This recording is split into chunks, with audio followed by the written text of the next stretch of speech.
Look at the physique. The ribcage doesn't look like it belongs to a human being. It bows outward, like structural scaffolding. Not the ribs that press against skin when someone sucks in their stomach, but an actual architectural cage, wide enough that the shoulders seem to be hanging from it. Below it, the waist pulls back so far that the proportions look edited. Frank Zane in the late 1970s. Arnold during his competitive prime. Men who competed before mass became the only metric that mattered. The comment that keeps appearing whenever these physiques surface is right. It looks inhuman. It wasn't genetics, it was a training method. 4 exercises: a barbell, a dumbbell, a bench, and something to grip at head height. That's the entire equipment list. The method was documented in Ironman magazine with a specific written program by 1968, refined and taught through the 1970s, and published in a book in 1989. Then the fitness industry moved on. Nobody banned it. Nobody published a study disproving it. Nobody made a formal decision to stop teaching it. It just stopped being transmitted between generations. And now the physiques it produced look impossible because nobody remembers how they were built. This is that method, in full detail, with the numbers. The protocol has 4 components that work together as a system, not as individual exercises. Breathing squats, cross-bench dumbbell pullovers, the Raider chest pull, vacuum training. Each one addresses a different structural element of the rib cage and vacuum combination, and none of them delivers the same result in isolation. The system is the point, and understanding why each piece works requires going back to the men who built it. The history starts in the early 1930s. Mark Berry, an American Olympic weightlifting coach, began advocating deep, flat-footed, high-rep squatting as a foundation for physical development, a departure from the conventional training of the era. J.C. Heiss, who read Berry's work, began applying it and reportedly gained nearly 100 pounds in 2 years, using what became known as the breathing squat protocol. That figure appears consistently in Ironman magazine documentation from the period, and in the secondary literature, though Heiss' primary texts are difficult to locate today. Whether the exact number holds up to scrutiny or not, something dramatic enough to be worth writing about was happening with this training. Heiss is credited as the first to publish the 20-rep breathing-style squat routine. The man who turned it into a sustained institutional project was Peary Rader, born in Peru, Nebraska in 1909. Rader founded Ironman magazine and spent the following decades publishing what he and his contributors believed was the most effective training system for structural physical development. Not just muscle mass, but the framework underneath: rib cage width, thoracic depth, the architecture that muscles hang from. By 1968, the program had a formal written structure in print. Ironman magazine published it. Behind the neck press for 3 sets of 12 reps, followed by 1 set of 20 squats, immediately supersetted with 1 set of 20 pullovers. Monday, Wednesday, Friday. John McCallum, writing his column for Strength and Health magazine through the late 1960s and into the 1970s, picked up the same pairing and tightened the coaching language around it. His instructions survive in archived form. Work at making your chest ache from the heavy breathing. Do 20 pullovers with 20 or 30 pounds after each set of squats. That instruction, making your chest ache from the heavy breathing, is the operational key to what this training was actually doing. McCallum wasn't describing a chest exercise. He was describing a respiratory conditioning protocol with a structural objective, using the squat and pullover as paired delivery mechanisms. To understand why that pairing works, start with the squats. Take a weight you'd normally squat for 10 reps, your 10-rep maximum, which sits at roughly 70 to 75% of your single rep max. Load the bar with it. Do 20 reps. The reason this doesn't collapse under its own impossibility in the first 6 reps is the breathing technique. After each repetition, you stand at the top of the movement, bar still on your back, legs locked out, and take deliberate, full chest, deep breaths before descending again. Through the first 5 or 6 reps, 1 or 2 breaths is enough. By rep 12 or 14, you're standing there with your chest heaving, taking 3, 4, 5 complete lung expansions before you can face the next descent. Sets run 2 to 3 minutes. The bar never leaves your back. This is why they're called breathing squats. Not because you remember to breathe during the set, but because breathing becomes the dominant physical act of the set. You are forcing maximum respiratory expansion, repeatedly, under load, for 20 repetitions. The external intercostal muscles contract with each inhalation, pulling the ribs upward and outward. The diaphragm descends. The thoracic cavity expands against its own connective tissue with every breath. And under the compressive stress of a loaded barbell, those expansions are working against mechanical resistance. One set. One all-out set. Then immediately to the bench. The pullover that follows isn't the pullover most people have attempted or seen demonstrated. The position is the entire difference, and it's counterintuitive enough that it needs to be described precisely. Don't lie lengthwise on the bench. Lie across it, perpendicular to the bench's length, with only your upper back and shoulders making contact with the bench surface. Let your hips drop below the level of your torso. Your head extends off the far edge. Grip a dumbbell with both hands and lower it behind your head, arms relatively straight, until you feel the full stretch through the chest and the underside of the ribcage. What this perpendicular position does is convert the bench into a fulcrum point at the upper thoracic spine. The upper back extends over the edge of the bench under load, forcing the ribcage into extension that lying flat prevents entirely. The hips dropping below the torso opens the anterior thorax further. The stretch vector you produce in this position, through the chest, through the intercostal space, through the front of the ribcage, is meaningfully different from the stretch produced when the entire spine lies flat and supported along the bench's length. This isn't primarily a lat exercise in the Silver Era coaching model, though the lats do activate. It's not primarily a pec exercise, though EMG research confirms pectoral major activation. The coaches who designed this pairing weren't thinking in terms of which muscle fibers were contracting. They were thinking about structural position combined with the respiratory state the trainee was already in. You've just finished 20 squats. Your chest is heaving. You're pulling maximum lung capacity with every breath. Now you lie across a bench. Let your thorax open against the edge and lower a 20 to 30 pound dumbbell behind your head while continuing to breathe as deeply as possible at the bottom of the movement. You're not adding weight to the motion. The dumbbell is light. You're maintaining and extending the thoracic expansion the squats created in a position specifically designed to stretch the ribcage's anterior structures under that expanded respiratory state. McCallum's specific instruction: keep the weight at 10 to 20 pounds, concentrating on deep breathing as the arms travel behind the head. 20 reps. The weight is incidental. The stretch under maximum respiratory expansion is the mechanism.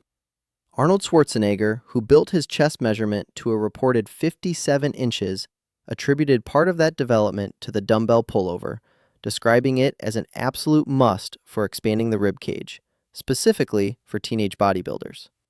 He didn't develop that perspective in isolation. It came directly from the same tradition Perry Rader had been publishing for 2 decades before Arnold's competitive peak. Here's what the science can and can't confirm. Costal cartilage, the hyaline cartilage connecting the ribs to the sternum, has mechanical properties that change with age. A CT scan study of 400 participants documented that fewer than 5% of costal cartilage calcification was observed in 61.9% of participants under age 30, compared to only 15.8% of participants over 30.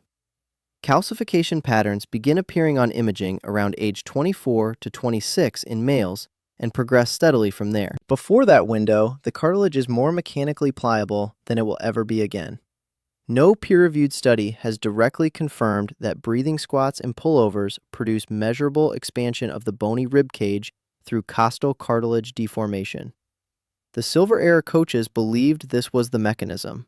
Perry Rader documented his rationale in Iron Man magazine through the 1950s, and the structural appearance of athletes who trained this way is observable.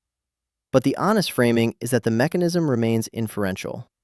What cartilage biomechanics research does confirm is that cartilage tissue responds to mechanical loading, and that costal cartilage in younger trainees has meaningfully different mechanical properties than calcified cartilage in older adults.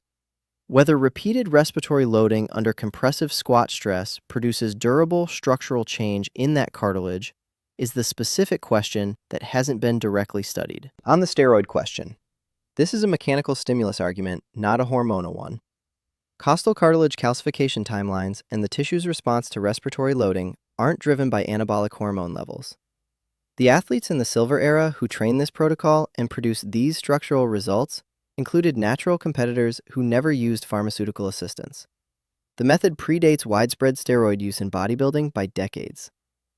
The ribcage expansion argument stands or falls on the mechanical evidence, and attributing the results to steroids misidentifies the variable. If you're under roughly 25, the cartilage window is widest. This is the honest caveat, and the coaches knew it, which is why Arnold recommended pullovers specifically for teenagers. The structural adaptation potential diminishes as calcification progresses through the late 20s. Older trainees still benefit from the respiratory capacity, thoracic mobility, postural development, and muscle growth this training produces. Peary Rader himself was performing squat sets with 200 pounds at the age of 83, but the window for meaningful structural cartilage change is tied to that calcification timeline. Now for the exercise that almost nobody has heard of today. Peary Rader developed a third movement in the 1950s and described it in Ironman magazine as probably the most effective chest-stretching movement ever devised. He called it the chest pull. It requires nothing but a fixed vertical bar, a squat rack upright, a door frame post, any stable object you can grip at head height. Stand at arm's length from the bar, feet hip-width apart, grip the bar with both hands held together as close as possible, at approximately 6 inches above your head, with arms relatively straight. From there, pull downward and inward simultaneously while inhaling to maximum lung capacity. Rader was specific about direction. The pull must be downward, not purely inward. Breathe into the upper chest, not the lower. Hold for approximately 4 to 6 seconds per repetition. 20 repetitions. Rader never prescribed this exercise in isolation. His documented practice was to perform it directly after the breathing squat, sometimes paired with the pullover, sometimes as its replacement, sometimes added as a finishing drill following both. The chest pull was always a post-squat accessory. Without the thoracic priming from the squats, the movement loses most of its context. The exercise has almost completely vanished. Physical Culture Study, one of the few modern resources covering iron game history in depth, classifies it as a forgotten exercise. Brooks Kubik's Dinosaur Training, published in 1996, preserved a reference to it alongside Rader's other contributions, and that book's first print run of 3,300 copies sold out in about 18 months, which tells you something about the appetite for this kind of recovered information. Ask any trainer in any commercial gym today to demonstrate a Rader chest pull, and you won't get a demonstration.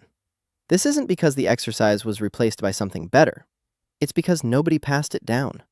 The vacuum training tells a similar story, but with an additional layer of misunderstanding that's worth dismantling directly. Silver-era bodybuilders are sometimes described as having neglected abdominal training, the suggestion being that they prioritized the vacuum aesthetic over actual core development. This inverts what they were actually doing. The stomach vacuum is abdominal training. Specifically, it trains the transverse abdominis, the deepest layer of the abdominal wall, running horizontally beneath the obliques, anatomically separate from the rectus abdominis that produces the visible six-pack musculature. The transverse abdominis functions as a natural corset. Its primary roles are spinal stability, intra-abdominal pressure regulation, and forced exhalation. Physiotherapy research confirms consistently that crunches and sit-ups don't effectively recruit the transverse abdominis. The movement pattern instead drives the rectus abdominis and external obliques. The transverse abdominis requires a different stimulus. That stimulus is isometric contraction in the vacuum. Exhale fully, draw the navel toward the spine, hold. Physiology texts and fitness research sources are consistent on this. The stomach vacuum isolates the transverse abdominis in a way that traditional abdominal exercises don't approach. When Silver-era athletes trained the vacuum daily, they were training a layer of their core that modern athletes largely ignore. They weren't neglecting their core. They were training a different layer of it, and that layer produced the waist circumference most modern athletes have never developed. Frank Zane won 3 consecutive Mr. Olympia titles from 1977 to 1979. And was universally recognized as the standard for vacuum pose development. He could hold the pose for roughly 1 minute at his competitive peak. In his Ironman magazine article on vacuum training, Zane connected the practice directly to dumbbell pullover work, identifying the cross-bench pullover as the most important exercise for developing vacuum capability. The two techniques were linked in his thinking and in his programming. That connection isn't incidental. The pullover opens and conditions the thoracic space that makes the vacuum visible, while the vacuum conditions the TVA that creates the waist compression that makes the ribcage visible. A clarification for anyone aware of Stuart McGill's core stability research. McGill has argued against isolated TVA training for the purpose of spinal stability, advocating instead for integrated multi-muscle bracing. His position is specific to spinal stability protocols, not to waist conditioning or TVA hypertrophy.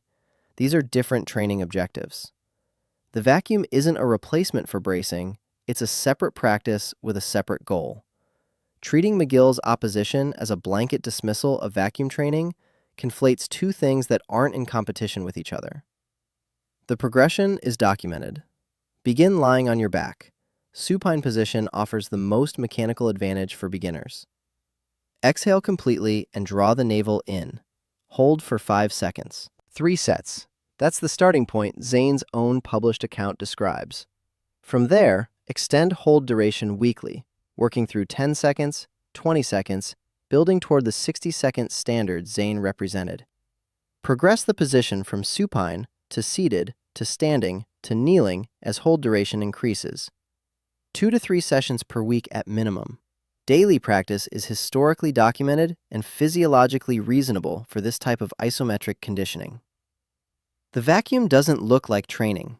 There's no loaded bar, no visible effort, no impressive movement pattern. That's a significant part of why it disappeared from modern fitness culture. It doesn't photograph well, it doesn't demonstrate well in a gym environment, and it requires patience over weeks to produce visible results. The payoff is a waist circumference that looks impossible until you understand what muscle is actually being developed. The disappearance of this entire method wasn't caused by a single event or decision. Several institutional forces converged in the 1970s and 1980s that collectively buried it. Arthur Jones introduced the Nautilus machine system in the early 1970s and built an influential training philosophy around it. High-intensity, machine-based, isolation-focused, single-set work. His approach was philosophically opposed to the multi-breath compound movements of the Raider tradition. His ideas reshaped commercial gym design and training culture. Machine-based isolation training spread because it was easy to administer, profitable to sell, and required almost no coaching knowledge to implement. You don't need to understand coastal cartilage mechanics to show someone how to use a chest press machine. Then, the competitive culture shifted. Academic documentation of bodybuilding history records that physiques in the 1980s quite abruptly changed with an even greater impetus on mass than had been seen before. When maximum muscle volume became the primary competitive criterion, structural development training became irrelevant to anyone competing. The judging didn't reward ribcage architecture, it rewarded size. Coaches and athletes optimized for what the judges wanted, and the methods that produced something else, proportional depth, cartilaginous width, a waist that compressed against a wide thoracic frame, went untaught because they were competitively useless in the new environment. The vacuum pose effectively disappeared from competitive bodybuilding through the 1980s.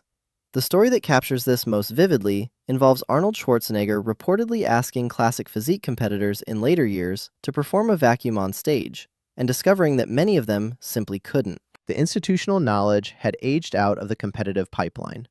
Competitors who'd never practiced it couldn't perform it, and coaches who'd never taught it couldn't teach it. Randall Strawson's super squats in 1989 was the last major attempt to transmit this method to a mainstream audience. His program, one set of 20 breathing squats 3 days per week, adding weight each session across a 6-week cycle, found a real audience. But super squats didn't penetrate the mainstream bodybuilding culture, which had already moved entirely into split training, isolation movements, and volume protocols that bore no resemblance to the 1968 Ironman program. Brooks Kubik referenced the method in Dinosaur Training in 1996. The books are still in print. The exercises still work. The mechanism hasn't changed. The only thing that changed was that nobody was teaching it anymore. Here's the complete program, as it was documented, with the numbers. 3 sessions per week, Monday, Wednesday, Friday. Each session runs 30 to 40 minutes. This is the structure from the 1968 Ironman program, carried through McCallum and into Strassen's Super Squats framework. Begin with the behind the neck press, 3 sets of 12 reps. This is shoulder development and thoracic warm-up work. Don't skip it. The pressing movement primes the shoulder girdle and upper back for the loading patterns that follow.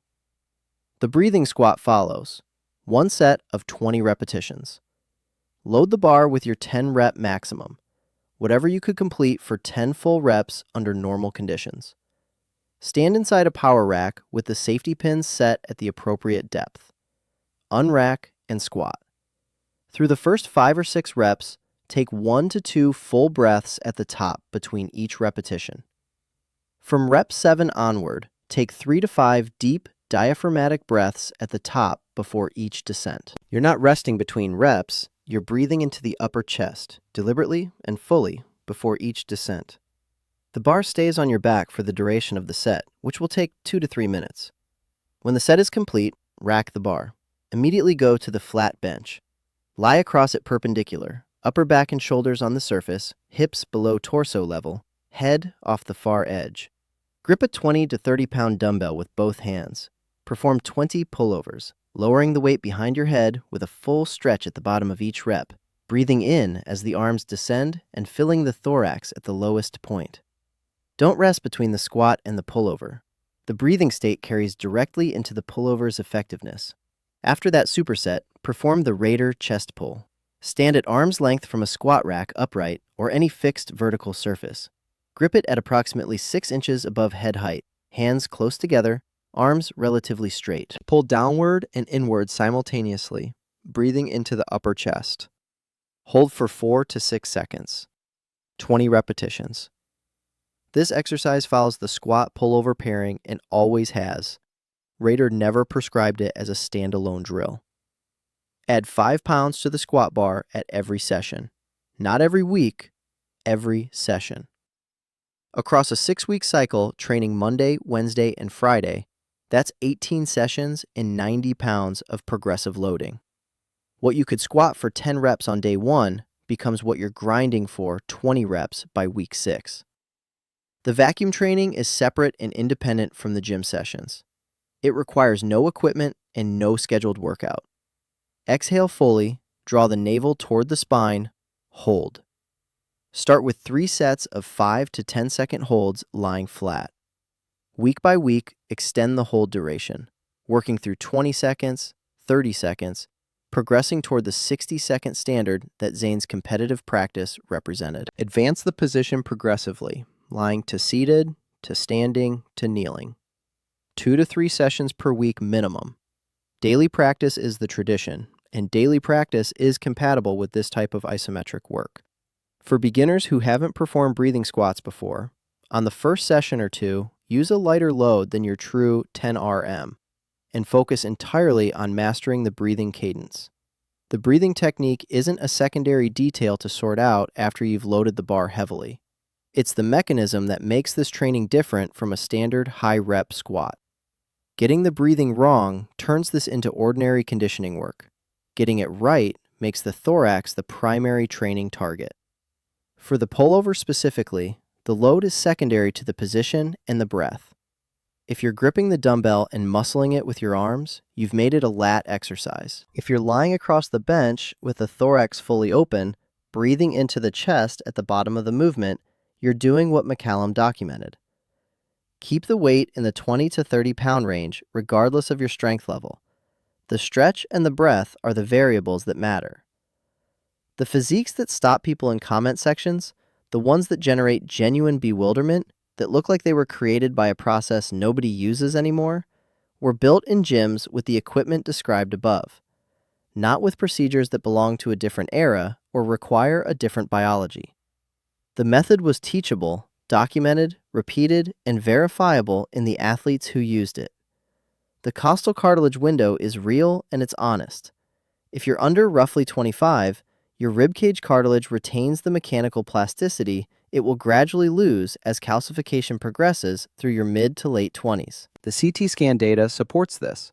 Calcification patterns in the under 30 cohort are dramatically lower than in older groups, and the specific timeline for the most meaningful change in cartilage mechanical properties tracks to that 24 to 26 age range in males. Training this method at 19 or 22 is physiologically different from training it at 35. The younger trainee is working with more plastic structural material. This doesn't make the method pointless for older trainees. The respiratory adaptations, muscle development, thoracic mobility, and TVA conditioning are valuable at any age. But the structural cartilage argument is most accurate when applied within the window it applies to. The method was always partly a young man's method. The coaches who built it knew this. Arnold recommended pullovers to teenagers. Rader's readership was primarily young men seeking structural development, not experienced competitors seeking mass. The under 25 framing isn't a modern hedge added to make the science fit. It reflects the actual historical context in which the training was developed and recommended. What happened to this method isn't a mystery. The Nautilus era replaced compound breathing work with machine isolation. The 1980s competitive shift replaced structural development training with mass-building hypertrophy work. The coaches who taught breathing squats and Raider chest pulls aged out, changed gyms, stopped publishing.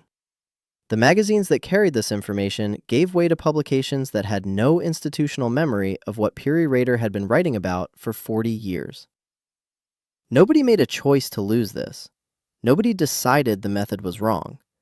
The documentation still exists in Ironman magazine archives, in Strawson's book, in McCallum's archived columns, in the training histories of the men whose physiques still generate genuine shock. The exercises haven't changed. A barbell is still a barbell. A bench is still a bench. A squat rack provides the fixed vertical bar the Raider chest pull requires. The method is available. The program is documented. The only thing that was lost was the transmission, and that's correctable. Subscribe for more stories like this.